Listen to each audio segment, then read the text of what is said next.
Episode 45, Playing Dr. Frankenstein, originally posted February 8, 2018. As a kid, GI Joe was my toy line. Unlike Transformers and Masters of the Universe, Joes were much cheaper, so I could actually get more toys using just my allowance. And I amassed quite the collection as a kid, but unfortunately sold most of them off when I started getting interested in other stuff. Fast forward to the year 2007.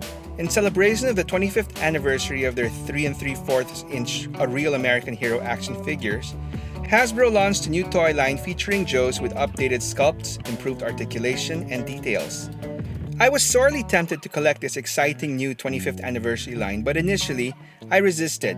At that point, all I collected were Transformers, which I rationalized were okay because I could fiddle around with them and transform the robots from time to time, as opposed to a Joe figure. At that point, I was well past the age of reenacting pew-pew battle scenes, so all these GI Joes would probably just end up standing on a shelf. Then, in 2018, I moved to Singapore. And thanks to a significant bump in my salary and thus more disposable income, the temptation to check out these new Joes started eating at me again. So during a moment of weakness, which coincided with a lull in any new Transformer releases, I told myself that if Hasbro ever did a modern update of my favorite but very obscure Joe, Airborne, I would give in and buy it. And so with that in mind, I googled 25th Anniversary Airborne, not expecting to find anything. But to my surprise, there he was! So on my next toy hunt, I set off to find him. And find him I did, along with an updated Beachhead, Mutton Junkyard, Wild Bill, and a Cobra Paratrooper. And just like that, I was hooked. Unlike Manila though, GI Joe didn't seem to be that popular in Singapore, and I had to rely on hobby specialty shops just to satisfy my Joe cravings. But when I went home for the holidays, it was open season on GI Joe purchases. I scoured every single retail store for every character I could find, and there were a lot. By the end of 2008, I was no longer in denial. I was a full-fledged GI Joe collector again. Anyway, one thing the Real American Hero toy line is famous for is that it introduced literally hundreds of unique characters. And despite the prolific release schedule of the 25th anniversary line, it would be a tall order for Hasbro to recreate every single character from the original one. So it was inevitable that many characters, mostly the obscure ones, but some key popular ones as well, would be left out of this modern revival. Eventually, despite numerous characters Hasbro had already released, I began getting obsessed with those certain ones that we didn't get. So instead of waiting for characters that may or may not come, I decided to take things into my own hands. In the original vintage line, one of the main reasons why Hasbro was able to release so many characters was because they mixed, matched, and reused parts in order to create new figures. If you look close enough, one would notice that many different characters shared the same parts, just painted differently. And as expected, the same was true for the updated 25th anniversary line. So I figured that I could come up with certain characters that I wanted by assembling them out of parts from existing characters. Now as a kid, especially towards the tail end of my toy collecting days, I would regularly take apart my Joes to make new characters. I actually turned them into wrestlers to compete in my own wrestling federation, but that's another story for another time. So this whole idea of creating new action figures out of mixing and matching parts was nothing new to me. What I'd never done before though was actually painting them, so I had to do my own online research for that. But it seemed doable. So armed with a game plan, I set off to do my first ever custom. Luckily, the Joe I set off to make didn't require any special parts. True, I had to cannibalize some perfectly fine action figures to get the specific parts that I wanted. Fortunately, cheap loose Joes weren't that hard to find at the toy flea market in Chinatown that I would go to every Sunday. Now, customizing and painting an action figure the right way is a very tedious process. First, you have to completely take apart the figure or figures and patiently paint each part with numerous light coats of paint at 5 to 10 minute intervals to allow each coat to dry properly. Of course, my first attempt was far from perfect, but I was ultimately okay with it, and it definitely whetted my appetite for more and more customs. It gave me a sense of empowerment. No longer would I have to wait for Hasbro to release a specific character I wanted. I could just make them myself. Pretty soon, I was playing Dr. Frankenstein looking for ideal body parts for my projects. Luckily, instead of having to search through graveyards and morgues, I instead rummaged through countless loose toy bins at the flea market for that perfect figure or part for a specific custom that I had in mind. I got so obsessed with this hobby that it came to a point where I was even buying the occasional brand new figure just because they had the perfect body part that I needed. Fortunately, there were quite a lot of even brand new figures available for cheap. And as if that wasn't enough, I would even resort to getting original vintage Joes from eBay just so I could get my hands on the original weapons and accessories from my customs. And no toy line was off limits. Pretty soon I was using parts from even Star Wars figures and obscure lines like Indiana Jones and so on. Back then, most of these vintage Joes and obscure Star Wars figures were all reasonably priced. Nowadays, these same figures fetch up to hundreds of dollars on eBay, and back then I literally just cut them up for parts.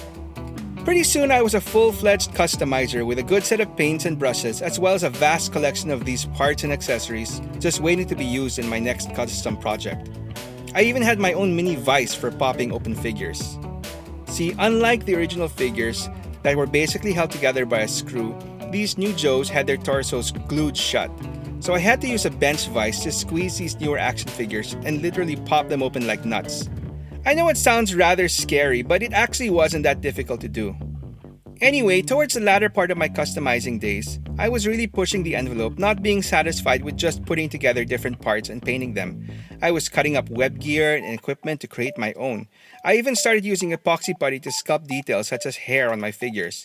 It was really fun coming up with creative solutions to getting the exact look and figure that I wanted. Every new character I set out to do presented more challenges for me. In a span of about 3 years, I customized about 30 plus action figures. And not to toot my own horn, but I'd like to think I got pretty good at it towards the end. I also discovered a whole new community of GI Joe customizers online that I could share my work with, exchange character recipes, and draw inspiration from. There were more than even a couple of occasions when my work would be front-paged or featured as the custom of the week on some GI Joe fan websites. It really is satisfying having something you create get noticed and appreciated. Anyway, I thought it'd be fun to go over some of my favorite customs. Admittedly, some may look rather rough around the edges, but at the time I was quite proud of them, and I still am. First up is Law & Order. This is actually my first ever attempt at making a GI Joe custom. Law was always first on my to-do list for a couple of reasons. First, he seemed like an easy custom to make given that I had most of the parts needed. And more importantly, I've always liked Law because he was the first GI Joe character to be named Chris. One difficult part I had to do was figuring out how to place the letters MP on his helmet. Since my painting skill level was nowhere near good enough, I had to rely on using some dry letter transferring sheets, which turned out pretty good. Then we have Sci-Fi and Fast Draw. In my opinion, one of the dumbest ideas from the 2009 G.I. Joe live-action movie were the introduction of the futuristic accelerator suits. Unsurprisingly, they weren't very popular with the fandom, and so store pegs were clogged up with unwanted accelerator suit Duke and Ripcord action figures. Fortunately, these peg warmers turned out to be the perfect custom parts fodder. I figured by modifying the helmet, i.e. slicing off the bottom part of the faceplate, I could get a good modern version of Sci-Fi's helmet. I got a lot of kudos for that idea, and a lot of other customizers followed suit. Fast Draw was an even easier project as he was mostly a repainted accelerator suit with the original gear from the vintage figure. Next up, we have two snow operatives, Iceberg and the lesser-known Blizzard. These two are notable for me because I fashioned unique headgear for both of them. For Iceberg, I made his headgear by basically cutting up an existing helmet and reassembling it inside out with glue to make it look closer to the original figure's headgear. It was something I kinda did on the fly and was quite proud of the outcome. This was also my first attempt at painting an African-American face, which did not come out very good. So I ended up just swapping it out for a Samuel Jackson Mace Windu head, which worked out better. As for Blizzard, his helmet was made by using the original vintage one, which I modified by slicing off the entire front portion and fitted with the modern Snow Serpent's goggles, and just re-glued the original nose piece onto the bottom.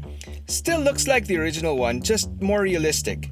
And then there was his backpack sled. The original action figure was cool because his backpack was actually a little sled that he could ride. For my custom, I used the vintage figure's gear and constructed an actual harness by cannibalizing another figure's backpack, where the sled could be attached to his back more realistically, as opposed to the vintage figure, which relied on your typical back peg to stay attached. Anyway, another odd design from the live-action movie were the numerous Vipers that they introduced. A far cry from their cartoon and comic counterparts, these neo-vipers looked more like they came from a science fiction movie. Anyway, in another random moment of inspiration, their bulky armor served as a springboard for another character, the Joe explosives expert, Lightfoot. All I did was glue on some grenades to his chest and add some electric tape strips to the sides of his legs, and topped it all off with the unique gear from the original figure, and I called it done. Now sometimes, all it takes to inspire a custom is a simple head from a character from a different toy line. Most notably, I got a lot of ideas from Star Wars figures. Case in point, when I saw this comic book 2-pack of Luke Skywalker and Dina Shan, Luke's blonde wavy hair reminded me of the GI Joe deceptive warfare specialist, Psych-Out. Once again, I used an accelerator suit body with repainted shoulder pads to pay homage to the original vintage figure's breastplate and red radar dishes. Yes, this was more of a modern take, but I still made it a point to give him visual cues that linked him to the original design. And as for Dina Shan, I immediately saw the opportunity to use her head for a newer female Joe named Bomb Strike.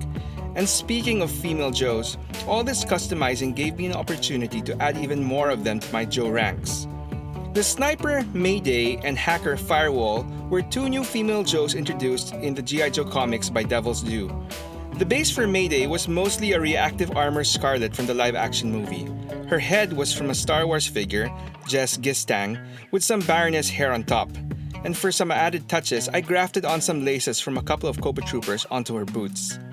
As for Firewall, I did a little bit more improvisation since she never seemed to have any definitive uniform.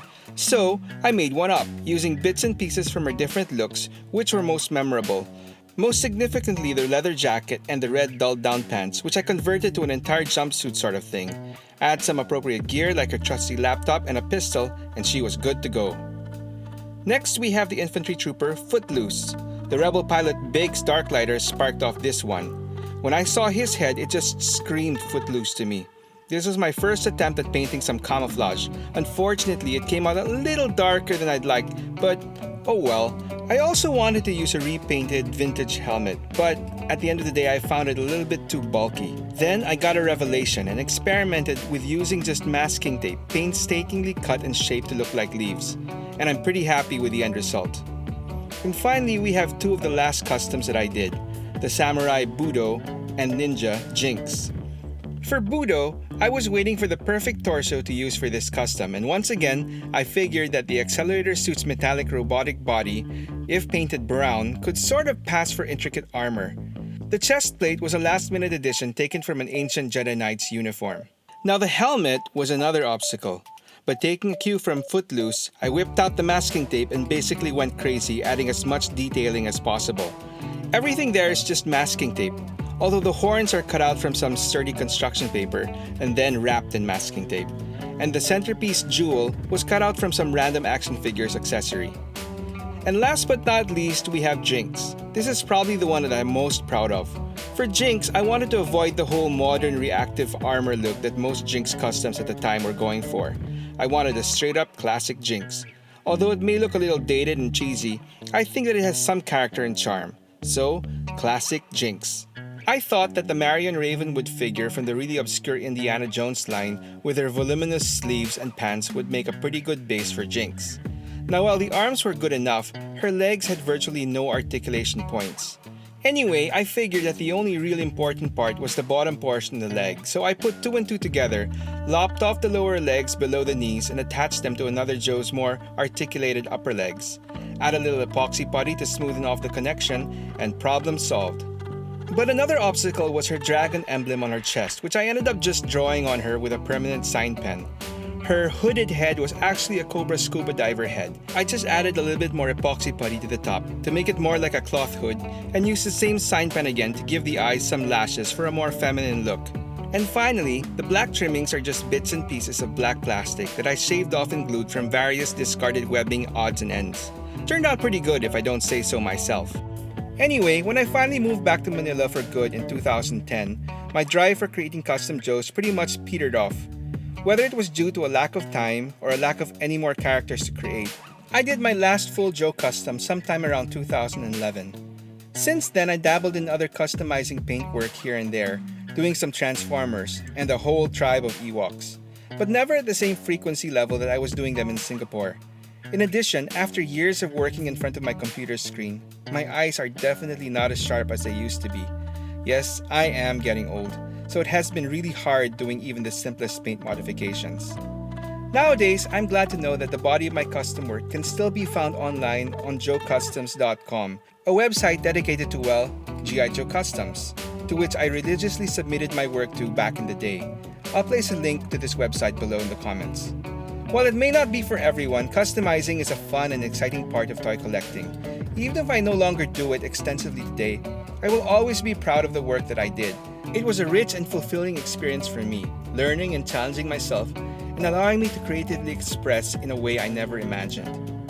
So if any other collectors out there try their hands at customizing toys, what toys do you customize? Let me know in the comments below and tell me your story. Thanks for watching Stories from the Toy Shelf Redux. If you enjoyed this story, please click on the like button and subscribe to the channel to help me tell more. Until the next one.